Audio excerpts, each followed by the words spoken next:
सबसे प्यारी है, माँ तू जग में न्यारी है। माँ तू सबसे प्यारी है, माँ तू जग में न्यारी है। अपने आंचल में रखना, अपने आंचल में रखना, हमें वरदानों से भरना।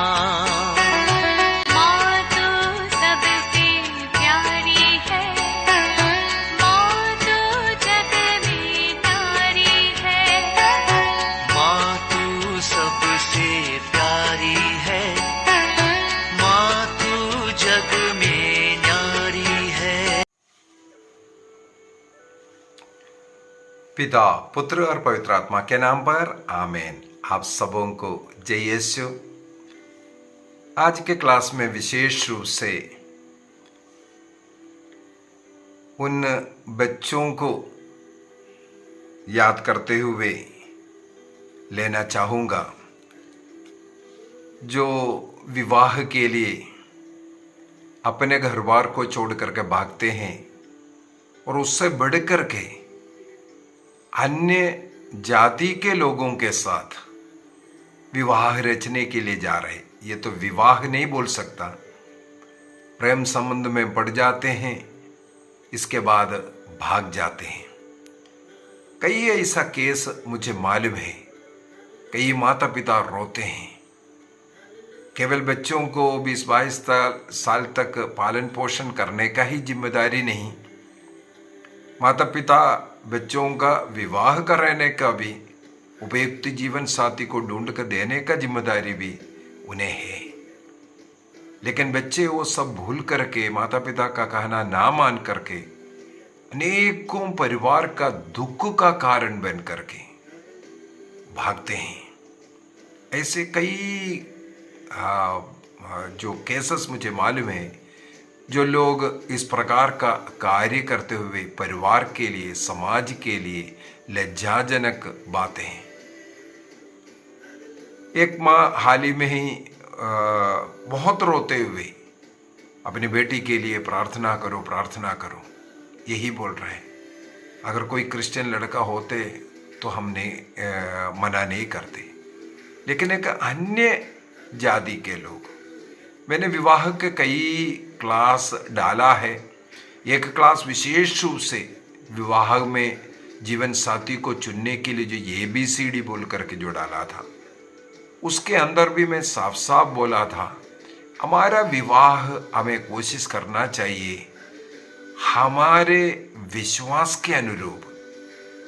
जो बच्चे बचपन से माता पिता जो सिखा करके आए, बपतिस्मा ले करके जो चर्च से जुड़ा हुआ है, उस विश्वास से हट करके विवाह के लिए उस ईश्वर को छोड़ करके अन्य ईश्वर की पूजा करने में भी लज्जा नहीं है।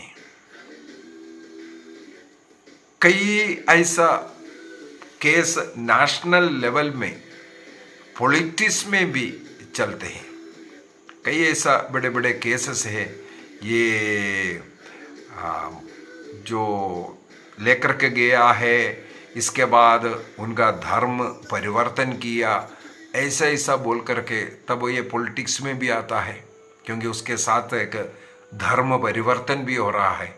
किसी अन्य जाति में जाकर के उनका जो धर्म को अपनाना, इसके बाद समुदाय में भी इसका हलचल मचता है। इसलिए बच्चों को, यदि क्रिस्तीय विश्वासी है, क्रिस्तीय धर्म में विश्वास करने वाला जीवन साथी, चाहे वो लड़का हो या लड़की, यदि हम लोग बाइबल को एस्रा का ग्रंथ अध्याय 9 वाक्य 12, the book of Ezra chapter 9 verse 12, वहां पर लिखा है, इसलिए तुम ना तो अपनी पुत्रियों का विवाह उनके पुत्रों के साथ करोगे और ना अपने पुत्रों का उनकी पुत्रियों के साथ। तुम ना तो कभी उनके साथ संधि करोगे और ना समृद्धि में उनकी सहायता करोगे। ऐसा करने से तुम शक्तिशाली बनोगे, उस देश की अच्छी फसलें खाओगे और उसे अपनी संतानों को चिरस्थायी विरासत के रूप में दे सकोगे। ईश्वर जो नियम दिया है, एस्रा चैप्टर 9 वर्स 12 के अंदर कहते हैं, जिस देश में, क्योंकि ईश्वर ने जो कनान देश, जो अन्य जाति के लोग रहते हैं, मूर्ति पूजक लोग रहते हैं, जो देवी देवताओं का पूजा, जो ईश्वर नहीं है, उनको ईश्वर मान करके रह रहा है, इसलिए ईश्वर ने उनका देश, ईश्वर ने जिन लोगों को चुना, उन चुने हुए प्रजा को दिया। इसके बाद कहते हैं, अब जिस देश में तुम जा रहे हैं उस देश के अनुरूप तुम बनना नहीं। वहां के जो लोग हैं, अन्य देवी देवता जो ईश्वर नहीं है उसका पूजा कर रहा है, तुम उनको देख करके उसकी पूजा नहीं करोगे। हमें मालूम है इस्राएली लोग जब शित्तीम देश में पहुंचा था, गणना ग्रंथ अध्याय 25 में मिलेगा ये गणना, नंबर्स चैप्टर 25 के अंदर। उससे पहले हमें मालूम है अध्याय 22 से बिलियाम और बालाक की कहानी। बालाक डर गया था बिलियाम नबी को, एक झूठा नबी है, तंत्र मंत्र करने वाला एक नबी है, उनको बुला करके बोला इन लोगों को शाप दो ताकि मैं इनको हरा सके। लेकिन ईश्वर ने बिलियाम का अभिशाप को आशीष में बदलते हैं और उनके मुंह से कोई अभिशाप का शब्द नहीं निकल पा रहा था। इसके बाद बिलियाम ने इन इस्राएलियों को किस प्रकार खत्म कर सकता है, इसका जो रहस्य उस राजा को बता कर दिया। तो शित्तीम में जब पहुंचा तो उन लोगों ने वहां के जो लोकल्स के इस्तेमाल करते हुए मोआबी स्त्रियों को इन लोगों के बीच में बेचते हैं, उनके साथ वे पाप करते हैं, उनके साथ उनके त्योहारों में जाते हैं, उनकी मूर्तियों के सामने दंडवत करते हैं। ये इस्राएलियों का पतन का, अनेकों हजारों लोगों का मृत्यु का कारण बना था। यहां पर प्रभु फिर से यही नियम बोल कर दे रहा है, तुम लोग उन लोगों के साथ किसी भी प्रकार का वैवाहिक संधि नहीं बनाओगे, क्योंकि सत्य ईश्वर से वो आपको दूर कर देगा। यही तो हो रहा है, बच्चे भाग करके किसी के साथ भी भाग रहा है, जा रहा है, रह रहा है। इसके बाद क्या हो रहा है, अन्य देवी देवताओं के सामने दंडवत करना पड़ रहा है। जो ईश्वर नहीं है तुम उसको ईश्वर मान रहा है। केवल एक लड़की के लिए, एक लड़का के लिए तुम अपने जीवन को इस प्रकार कर रहा है। यही नियम ईश्वर ने विधिवरण ग्रंथ उसके अध्याय 7 वाक्य 3 में भी नबी मूसा के द्वारा इस्राएलियों को यह नियम दिया। वाक्य 3 में हम पढ़ते हैं, तुम ना तो उनसे विवाह करोगे, ना अपनी पुत्री को उनके पुत्रों को दोगे, और ना अपने पुत्र का विवाह उनकी पुत्री से करोगे, क्योंकि वे तुम्हारे पुत्रों को मुझसे विमुख कर उनसे पराये देवताओं की पूजा करवाएगा। इसलिए तुम मुझ सत्य ईश्वर को छोड़ करके अन्य देवी देवताओं के पास ना जाओ। इसलिए विवाह के समय पर, विवाह संधि के समय पर यह निर्णय करना जरूरी है।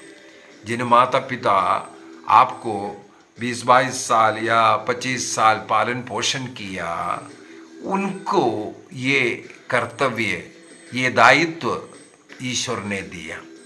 यदि हम लोग उत्पत्ति ग्रंथ अध्याय 24 को, जेनेसिस चैप्टर 24 को पढ़ेंगे, वहां पर ये अब्राहम और इसहाक के विषय में लिखा हुआ है। ये अब्राहम बूढ़ा है, इसहाक भी 40 साल का उम्र का हो गया।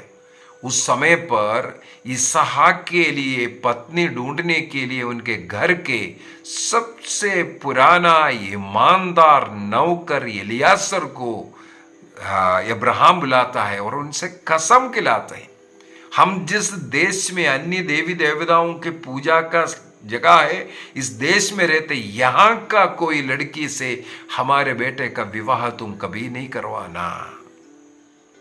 तुम मेरे देश में जाओ, मेरे कुटुंब में जाओ, उस कुटुंब से मेरे संबंधियों में से एक बेटी को लेकर के आओ। इलियासर ने तो कहा मैं आपका देश, आपके जो कुटुंब के लोगों को नहीं पहचानता, हो सकता है गल। बोला नहीं, कदापि नहीं। उन्होंने बिल्कुल मना किया। इसके बाद बोलने वाला एक सुंदर सा वाक्य मुझे अनेकों बार स्पर्श किया हुआ एक शब्द है। हम सबों को इस वचन पर विश्वास करना है, जिस प्रकार अब्राहम ने ईश्वर में विश्वास किया। उत्पत्ति ग्रंथ उसके अध्याय 24 वाक्य 7 को मैं थोड़ा पढ़ लेता हूं। वाक्य 1 से यही कहानी लिखा है, अब्राहम ने किस प्रकार अपने पुराने नौकर एलियाजर को बुला करके कसम खिलाते हैं और उनको बेचते हैं। उसका वाक्य 7 जेनेसिस चैप्टर 24 वर्स 7 को मैं पढ़ रहा हूं। वहां पर अब्राहम उस नौकर से उत्तर दे रहे, तुम मेरे पुत्र को वहां से कदापि नहीं ले जाना, वहां मेरे बेटे को भी नहीं लेके जाना, तुम जाओ। इसके बाद क्या कहते हैं, प्रभु आकाश और पृथ्वी के ईश्वर ने मुझे मेरे पिता के घर और मेरे कुटुंब के देश से निकाला और शपथ लेकर मुझसे कहा था कि यह देश मेरे वंशजों को प्रदान करेगा। वही प्रभु, जिस प्रभु मुझे मेरे कुटुंब से यहां लेकर के कनान देश में रखा है, वही प्रभु तुम्हारे साथ अपना दूध भेजेगा, जिससे तुम वहां से मेरे पुत्र के लिए पत्नी ला सको। देखो कितना विश्वास के साथ, दृढ़ता के साथ अब्राहम कहते हैं, तुम जाओ, मेरे स्वर्गीय पिता का दूध तुम्हारे साथ चल करके वहां से एक मेरे बेटे के लिए वधु लेके आने के लिए वो मदद करेगा। वही हुआ। आगे चल करके हम देखते हैं, वो जाते हैं, उस देश पहुंचने के बाद वो प्रभु से प्रार्थना करते हैं और एक चिन्ह मांग रहा है। वो प्रार्थना कर करके आमेन कहा, उसी क्षण में एक लड़की पानी भरने के लिए आता हुआ देखा। आप उस अध्याय को पढ़ करके जाना। उनकी प्रार्थना सुन करके उसी समय पर उस लड़की को प्रभु भेजता है। हमें प्रार्थना करने की जरूरत है। इसलिए मैंने पारिवारिक प्रार्थना एवं धर्म शिक्षा पुस्तक के अंदर माता पिता अपने बच्चों के विवाह के लिए प्रार्थना करने की एक प्रार्थना है, और बच्चे स्वयं अपने विवाह के लिए प्रार्थना करने का, बाइबल के इन वचनों को इस्तेमाल करते हुए प्रार्थना बनाए। प्रभु ने वादा किया है। उत्पत्ति ग्रंथ उसके अध्याय 2 वाक्य 18 के अंदर प्रभु ने कहा, अकेला रहना मनुष्य के लिए अच्छा नहीं, इसलिए मैं उसके लिए एक उपयुक्त जीवन साथी, सहयोगी बनाऊंगा। प्रभु हर मनुष्य के लिए वो एक उपयुक्त सहयोगी को बनाया। विश्वास कीजिए। तोबित का ग्रंथ अध्याय 7 वाक्य 11 में लिखा हुआ है, विवाह स्वर्ग में निश्चित करता है। और अध्याय 6 का वाक्य 11 में, तोबित चैप्टर 6 वर्स 18 एंड 19 में भी यही लिखा हुआ है। अनादिकाल से ईश्वर ने निश्चित किया किसके साथ किसका विवाह होना है। वहां पर हमें मालूम है सारा का विवाह तोबियास के साथ करने के लिए। तो अनादिकाल से, इसका मतलब एक बच्चे का जन्म से पहले ही ईश्वर ने निश्चित किया है उस बच्चे के लिए किसके साथ विवाह होना है। और मलाकी का ग्रंथ अध्याय 2:14 के अंदर लिखा हुआ है, उस विवाह का साक्षी स्वयं ईश्वर है। इसका मतलब विवाह निश्चित करता स्वर्ग में, और उसको ढूंढने के लिए प्रभु मदद करता है। स्वर्गदूत को भेज कर करके रफाएल स्वर्गदूत सारा और तोबिया को मिलाते हैं और उनका विवाह करवाते हैं। और विवाह के समय पर स्वयं ईश्वर साक्षी बनकर के रहता है। ये हमारा बाइबल हमें सिखाता है। भाग करके माता पिताओं को दुख दे करके और सत्य ईश्वर को छोड़ करके विवाह करना कितना गलत है। एक जीवन साथी लड़का या लड़की के लिए ईश्वर को त्यागना, माता पिताओं को त्यागना कितना सही है। हमारे कैथोलिक कलीसिया का धर्म शिक्षा ग्रंथ कैटेकिज्म ऑफ कैथोलिक चर्च, उसके अंदर कैटेकिज्म संख्या 1625 1625 और 26 में और कैनन लो 1057 में एक विवाह वैध होने के लिए क्या क्या जरूरी है, 7 पॉइंट है वहां पर। एक शादी कब हम वैध शादी बोल सकता है, उसके लिए 7 पॉइंट्स हैं। सबसे पहले वो जो लड़का और लड़की परस्पर विवाह करने के लिए अपनी इच्छा को प्रकट करना चाहिए, किसी के दबाव के द्वारा नहीं। इसका मतलब लड़का और लड़की को इच्छा के अनुसार उनको लग रहा है, उनको एक दूसरे को स्वीकार करने में कोई बाधा नहीं, उनकी इच्छा के अनुसार, माता पिता की इच्छा नहीं। ढूंढ करके दिखाना यह माता पिता का कर्तव्य है, लेकिन फाइनल कौन बोलना है, ये लड़का और लड़की बोलना चाहिए। इसलिए चर्च के अंदर विवाह शुरू होने के पहले समुदाय के सामने, कलीसिया के सामने, प्रभु के सामने पुरोहित द्वारा पूछा जाता है, लड़का और लड़की से फलाना का बेटा या फलाना की बेटी, तुम इससे शादी करने के लिए तैयार हो। जब कलीसिया के सामने सहमति प्रस्तुत करता है तभी विवाह होता है।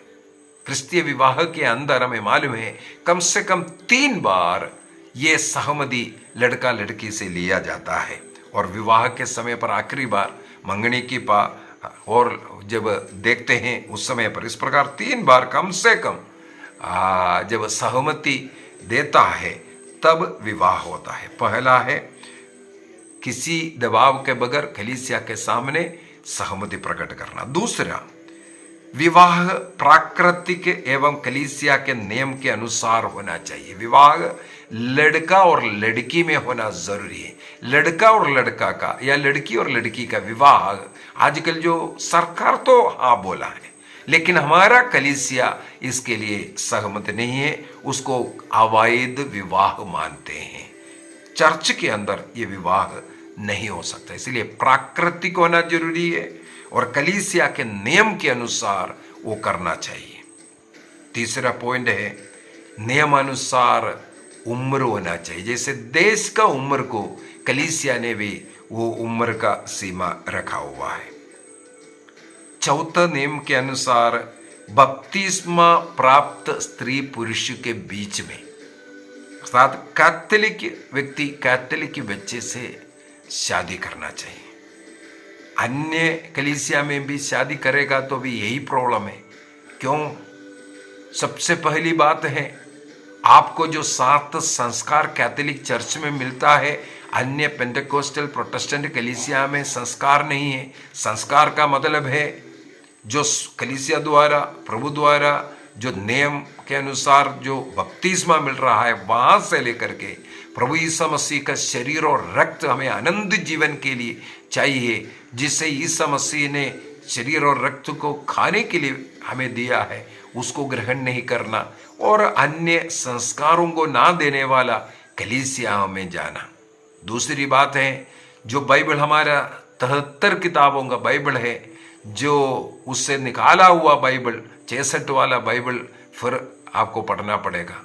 हमारे कलीसिया में संतों का आदर होता है, माता पिताओं का आदर होता है। उस आदर के अनुसार हमारे कलीसिया संतों का पर्व मनाते हैं। उन कलीसियाओं में उनका अनादर होता है। हमारे कलीसियाओं में मृत्यु के बाद हम लोग ये विश्वास करते हैं सीधा आत्मा स्वर्ग में जाता है, उसके लिए हम लोग तैयारी करता है। लेकिन उन कलीसियाओं में ईसा मसीह का जब तक नहीं आएगा पुनरागमन, तब तक मिट्टी में आत्मा रहता है। इसी कारण ऐसा जो गलत झूठे शिक्षा देने वाला कलीसियाओं के साथ भी विवाह नहीं रचना चाहिए। तो हमारे विश्वास के अनुसार बपतिस्मा प्राप्त एक कैथोलिक स्त्री पुरुष के बीच में ही विवाह होना जरूरी है। अभी एक और सवाल है, विवाह ऐसे कुछ कठिन परिस्थिति में उसके लिए नियम है। कैटेकिज्म ऑफ कैथोलिक चर्च 1633 एंड 33 से लेकर के 37 तक, 1633 से 37 तक, 1633 से 37 तक अगर हम पढ़ करके जाएंगे, वहाँ पर कुछ बातें लिख करके दिया हुआ है। कभी कभी कलीसिया को ऐसे परिस्थिति बच्चे बनाते हैं, अन्य जाति के लोगों के साथ शादी करवाना पड़ रहा है या अन्य गुटों के साथ, कलीसिया के साथ, वो भी शादी चर्च में हो सकता है। अन्य जाति के जो लड़का हो या लड़की है, उनका साथ कैथोलिक बच्चों का विवाह चर्च में संपन्न हो सकता है, धर्म परिवर्तन करने के बाद नहीं। उनके धर्म में वो रहेगा, आप अपने विश्वास में रहें, क्योंकि कलीसिया चाहते हैं, आपकी आत्मा को कलीसिया बचाना चाहते हैं, दूसरों का धर्म परिवर्तन नहीं। वो भी मैं आपको बोल कर देता हूँ। दूसरा, उसी प्रकार अन्य डिनोमिनेशन में भी जो विवाह, ऐसे जो मुश्किल समय पर हमारे बच्चों का आत्मा को बचाने का उद्देश्य से कलीसिया ने नियम बनाया है, वो है कैटेकिज्म ऑफ कैथोलिक चर्च 1633 से लेकर के 37 तक, और कैनन लो 1086 1086 और 1124 और 25 के अंदर भी ये लिखा हुआ है। कुरिन्थियों का पहला पत्र अध्याय 7 12 से 16 तक पढ़ेंगे, वहाँ के अनुसार जो कलीसिया ने जो नियम बनाया है, उस नियम में क्या है, ऐसे मुश्किल अवसर पर कलीसिया झुक कर करके उन बच्चों का विवाह करवाता है। उसमें कुछ शर्त है। मान लो अन्य जाति के लड़के के साथ या लड़की के साथ विवाह हो रहा है, कैथोलिक चर्च के अंदर विवाह करने के बाद वो बच्चा जो कैथोलिक है, वो संस्कारों को ग्रहण कर सकता है, पूर्ण रूप से कैथोलिक जीवन जी सकता है। अन्यथा अन्य डिनोमिनेशन या धर्म में जाने के बाद कोई भी संस्कार कैथोलिक चर्च से नहीं ग्रहण कर सकता। तो इन बच्चों के आत्माओं को बचाने के उद्देश्य से कलीसिया ऐसे जो अवसर है, कठिन अवसर है, उस अवसर पर कुछ प्रावधान देते हैं। कंडीशन है, शर्त के ऊपर है। सबसे पहले, एक बार यदि कैथोलिक चर्च के अंदर शादी हुआ, इसके बाद अन्य चर्च में या अन्य धर्म के अनुसार आप जाकर के दोबारा शादी नहीं कर सकता। फर्स्ट शर्त ये। दूसरा, आपको लिखित में ये देना पड़ता है, जो अन्य जाति का जो व्यक्ति है, उनको लिखित में ये देना पड़ता है कि अपने जीवन साथी को कैथोलिक विश्वास में बढ़ने में कोई भी बाधा नहीं होगी। और तीसरा, इस विवाह में जो संतान जन्म लेगा, वे कैथोलिक विश्वास में उनका पालन पोषण करेंगे। ये 3 शर्त, मुख्य शर्त है, 3 मुख्य शर्त। पहला, इसके बाद दूसरा शादी नहीं हो सकता। हाँ, यहाँ पर भी क्रिश्चियन धर्म में भी हो गया, इसके बाद अन्य धर्म का भी विवाह, ये नहीं हो सकता। आपको एक ही विवाह होगा, यहीं पर होगा। दूसरा शर्त के अंदर पूर्ण रूप से कैथोलिक विश्वास में जीने के लिए जीवन साथी को कोई मना नहीं होगा, वो उनको उसके लिए प्रोत्साहित करेगा। जो अन्य जाति का है या अन्य डिनोमिनेशन का है, वो कैथोलिक चर्च में आना कोई जरूरी नहीं। उनको ना कन्वर्ट कर रहा है, वो अपने ही विश्वास में रह रहे, लेकिन अपना कैथोलिक जो विश्वासी है, उनको कैथोलिक चर्च में इस शर्त में देगा। तीसरा, जो बच्चे हैं, उनको कैथोलिक विश्वास में ही रखना पड़ेगा। चाहे मान लो लड़का अन्य जाति का है, नहीं हमारा बच्चा तो हमारे इसमें रहेगा, नहीं होगा। ये शर्त अगर स्वीकार्य है और लिखित में देगा, तो विवाह अन्य जाति का हो या अन्य डिनोमिनेशन का हो, कैथोलिक चर्च में हो सकता है। उसका केवल एक उद्देश्य है, ऐसे कठिन परिस्थिति, आप लव अफेयर्स में गया, ऐसे गलतियों में गया और वो व्यक्ति आपका विश्वास में नहीं आ रहा है और आप उस विश्वास में जा करके अपने आत्मा को नष्ट करना नहीं चाह रहा है, इसलिए इस शर्त को अगर मानता है, कैथोलिक चर्च के अंदर जो अन्य जाति का व्यक्ति उसी प्रकार रहेगा या अन्य डिनोमिनेशन का व्यक्ति ऐसा रहेगा, लेकिन कैथोलिक विश्वासी को आगे विश्वास में बढ़ने का ये मिलेगा। तो बपतिस्मा प्राप्त व्यक्ति कैथोलिक व्यक्ति के साथ विवाह हो तब ये वैध होगा। अभी इस प्रकार नॉन क्रिश्चियन या नॉन कैथोलिक के साथ चर्च में जो विवाह होगा एक कंडीशन के द्वारा, उस विवाह भी वैध है। अभी पांचवा, मैं 4 पॉइंट बोला था, पांचवा पॉइंट, ये व्यक्ति जो विवाह कर रहा है ब्रह्मचर्य व्रत नहीं लिया हुआ होना चाहिए। ब्रह्मचर्य व्रत का मतलब है जो पुरोहित बना है या सिस्टर बना है, वो ब्रह्मचर्य का व्रत लेकर के फादर और सिस्टर बना है, उनका विवाह नहीं हो सकता जब तक डिस्पेंसेशन नहीं लेते हैं। छठवां, अविवाहित व्यक्ति के बीच में या पहला जीवन साथी का मृत्यु होने के बाद कलीसिया में वैध विवाह दोबारा हो सकता है। साधारणतः अविवाहित व्यक्तियों का विवाह है। दूसरा, अगर विवाहित है, उन पहला जीवन साथी का मृत्यु होना चाहिए। किसी भी कोर्ट में जाकर के तलाक लेने वालों का विवाह कैथोलिक चर्च के अंदर नहीं हो सकता, क्योंकि तलाक कैथोलिक चर्च के अंदर नहीं होता है।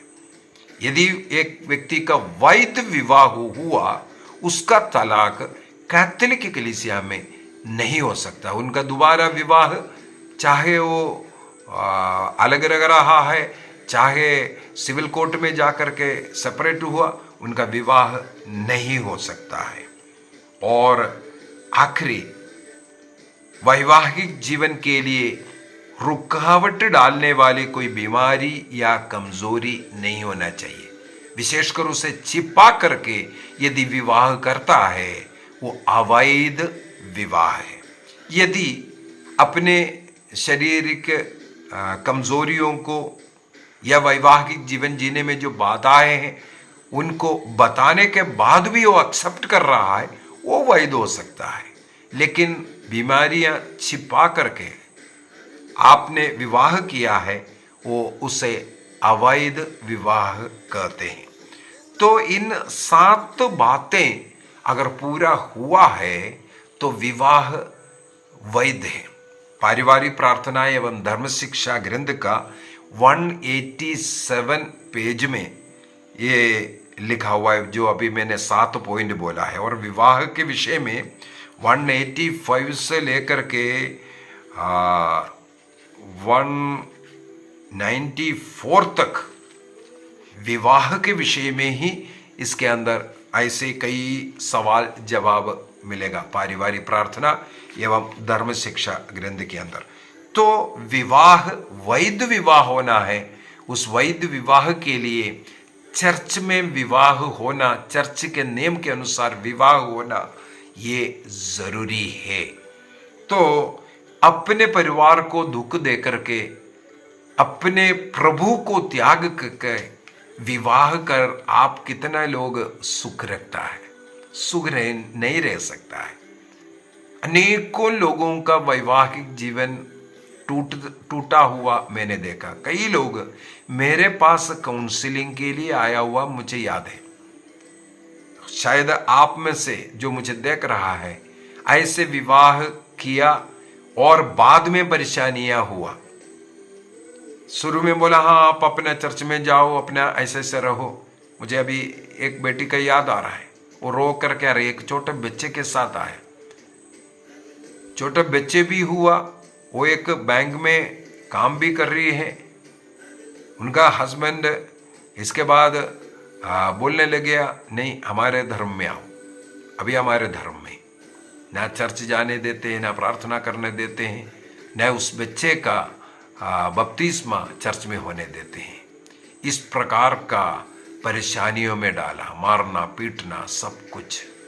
और मुझे ऐसा भी एक परिवार मालूम है, उनका पिता, मम्मी क्रिश्चियन था, इसी प्रकार चर्च के अंदर वो पिता अन्य जाति का था, वो उनको वाइफ को चर्च लेकर के जाते हैं, आते हैं, कभी प्रॉब्लम नहीं किया। मुझे उस फैमिली को मैं बिल्कुल जान भी रहा हूँ, कई बार मैंने भी देखा है।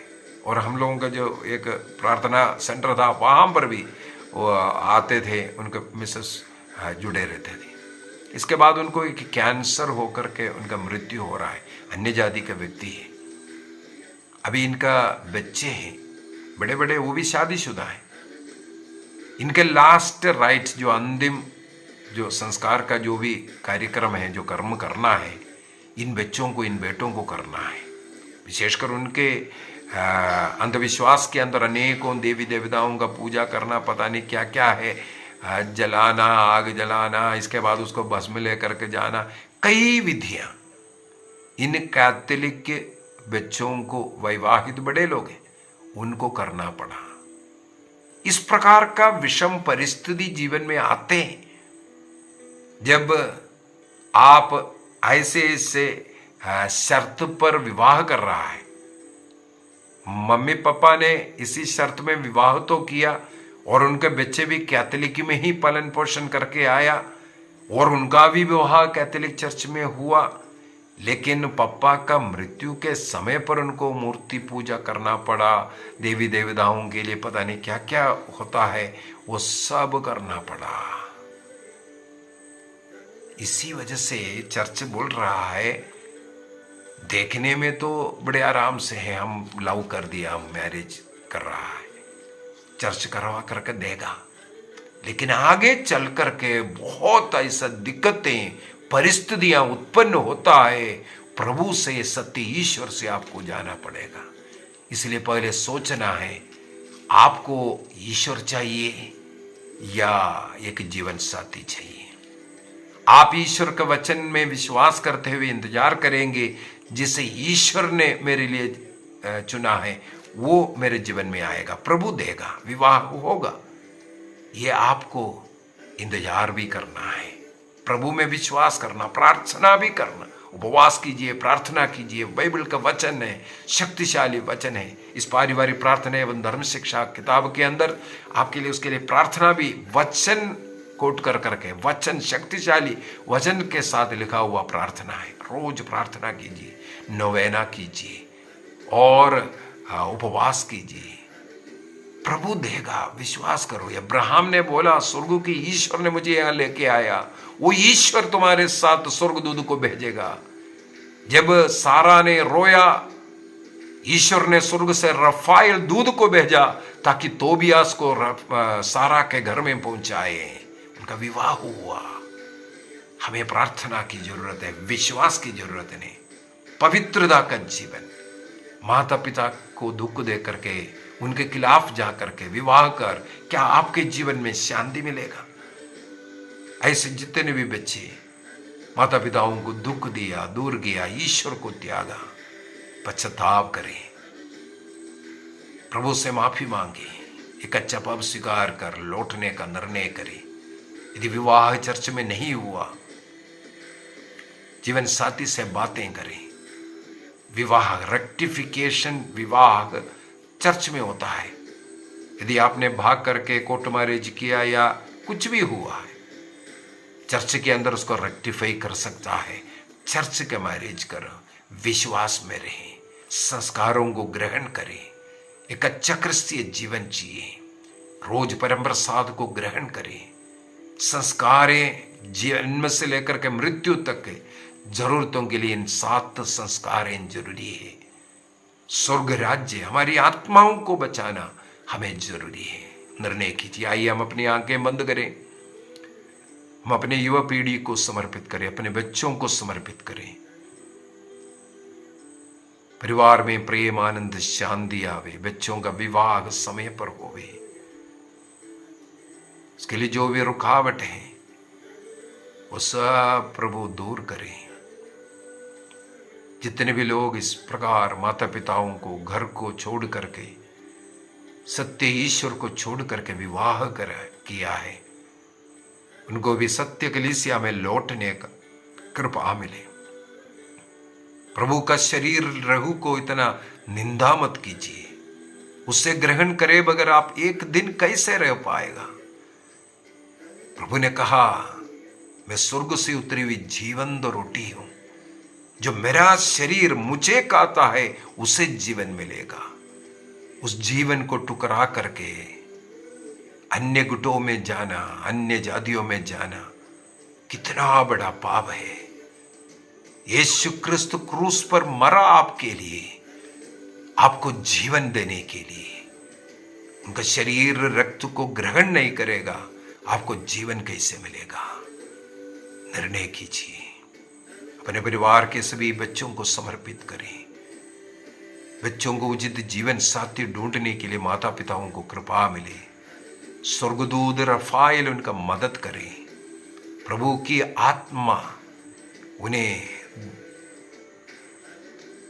उन बच्चों को दिखावे जिनके साथ हमारे बच्चों का विवाह होना है।